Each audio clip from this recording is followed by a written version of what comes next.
Well, hello and welcome to another video. In today's video, I'm talking about selling my ZV-E10 Mark I. So I've put this camera on sale as well as the Mark II on sale on Facebook Marketplace. But finally, I believe tomorrow is the day when this one's going away.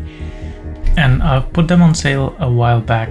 And before that, let me tell you why I'm selling it and how I actually came to get both of these cameras. So ZV-E1 Mark I I've used quite a lot when I was just starting to learn Sony ecosystem. I've picked up the ZV-E1 as my first Sony camera. Then I came across the ZV-E10 Mark I always bought them used, the Mark Is. Mark II I've used a brand new one as well as this one I picked up used, although it doesn't look used at all.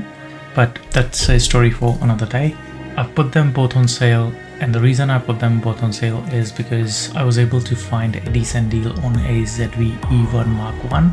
And since I sold that camera last year, there was a sort of a vacant spot in my creativity journey where I was missing things. It's not like the A7C II which I'm filming on right now is bad. It's just that it doesn't give me the same satisfaction as the ZV-E1 for whatever reason.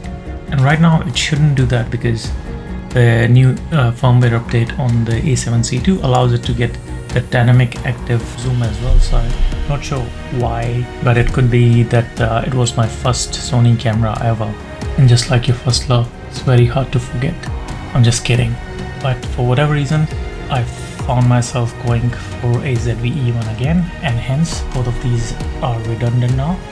I'm starting to use my A7C II as my studio camera because this is a full frame camera and I'm using a APS-C lens on it. But with dynamic active mode, I'm able to just get the picture enough that there's no vignetting and I still get a wide enough picture. This is a Viltrox 23mm 1.4 lens, which is I think giving a picture equivalent to somewhere around 30mm, but which is good enough for me and my use case. The ZV-E10 Mark II almost sold last week, but it was funny how they dealt with me, and that's usually the case with Facebook Marketplace deals.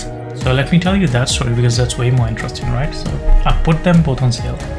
I picked this camera up for very cheap. That's the reason for me to picking it up. And then I got the ZV-E1, so I was like, might as well sell it. I'm not using as many cameras as I do have, and there's no point of keeping all of them if I can sell it for a decent price. And I put it across for the price which I sold my earlier, the brand new that I bought, ZV-E10 Mark II. And I was selling it with a DJI gimbal. So I put it across for a price which was around $1,700 for the camera, for ZV-E10 Mark II, a DJI gimbal, as well as a shooting grip from Sony, which itself cost around 150 Australian dollars, right? So there were two guys who were interested in it. And one of them offered me or negotiated with me for $1,650. I was like, yeah, that's fine. And then there was another guy who was trying to negotiate, and eventually for whatever reason I was tired or whatever, I was like, yeah, if the first one falls short, at least I'll be able to sell it that weekend.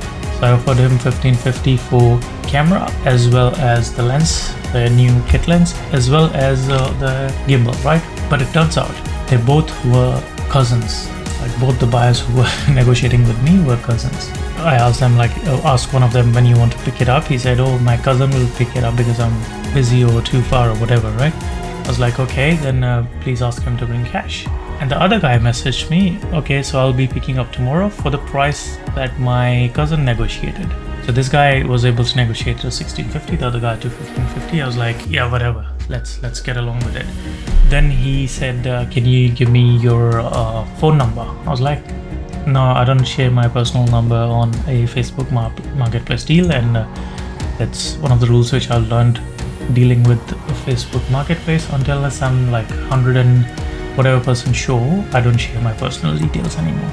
So in that case, they were like, okay, then can you come to a particular shopping center which was near to their house? And I was like, no, I'm not driving to that far just for your convenience, right?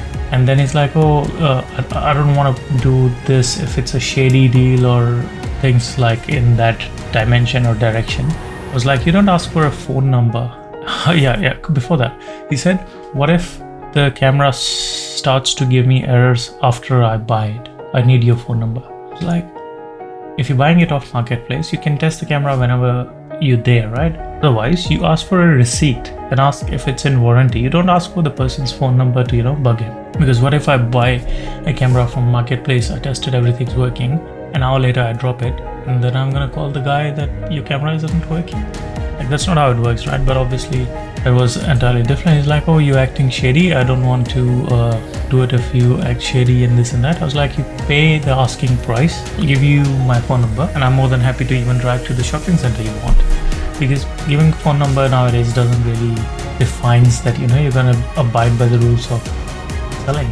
Like, the police does have enough troubles already that they wouldn't bother about a camera that someone sold and how that deal went.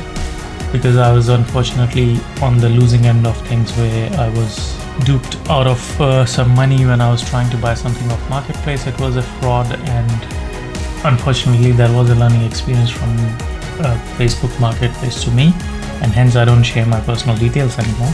I shouldn't have done the deal that I was doing there even then, but that's again a story for another day. And hence finally I'm selling this. So before that, I thought I'll share with you what happened, as well as I'll show you what the footage from this lens, the kit lens that comes with the ZV-E1 Mark 1, looks compared to the ZV-E1 Mark 2. So for that, I think this video is already long enough. Let me do it in the next video.